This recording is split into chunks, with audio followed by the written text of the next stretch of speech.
So good morning or good afternoon or good evening, wherever you are. So today episode is not like the previous one. I would like to talk about different sub-discipline which is related specifically to ESP. As you may know, ESP stands for English for Specific Purpose. So English for specific purpose here, we are dealing with a variety of functionality. So when we talk about functionality here, we are dealing with English for general, and this is a general way. It has nothing to do with ESP. The elements that related to ESP are as follows.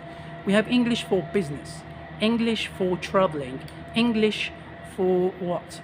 For tourism, etc.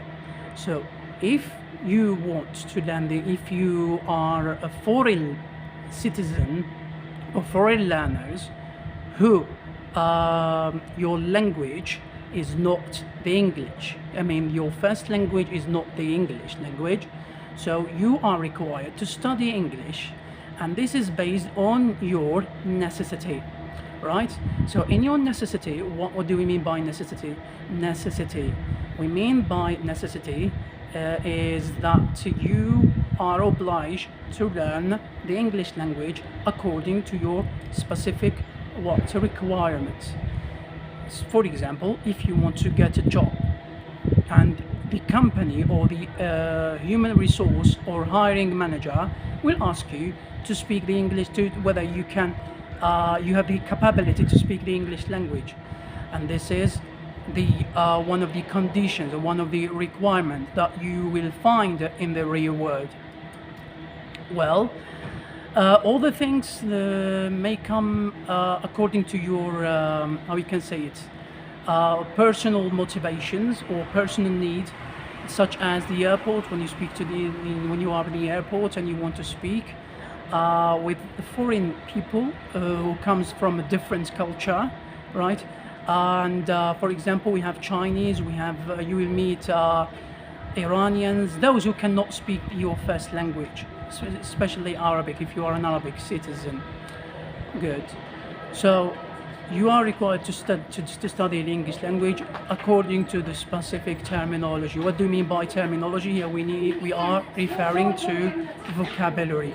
The vocabulary that you are going to use is only specific to what you need for.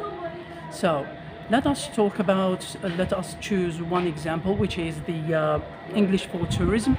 So tourism now it means set of entertainments or certain entertainment that's provided to prospective tourists. You will have amenities such as restaurants, hotel, playground, what can you say, stadiums, public garden, etc., parks, etc. So here we have these entertainment facilities in order to entertain our tourists. But the problem is not in that case. The problem is how the tourist himself or herself can communicate with people from various cultures. So he needs specific terminologies, needs specific vocabulary for that relate to tourism only. So he can communicate, speak with other cultures, with other people from different backgrounds, and use the English language according to the situation, according to his needs. So this is what he's required to do. This is called English for tourism. So let us give you an example. You are in a foreign country and you want to, yes? No, thank you. الله يجزيك. I will come back to you. I can do it. Well, sorry for the interruption.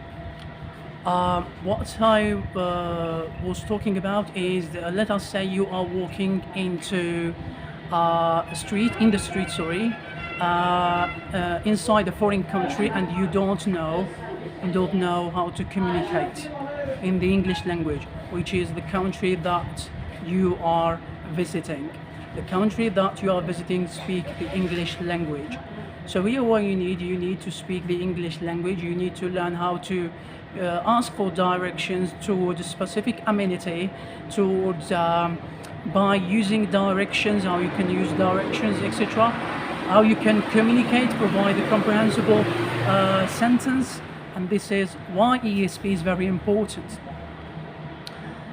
Another thing that is used in our daily life, there are institutes that train local citizen, or those who are intended or obliged to go for studying or for to visit another country, and they need to learn the English language in order to adapt and have some kind of comfortable zone that enable them to understand the outside world.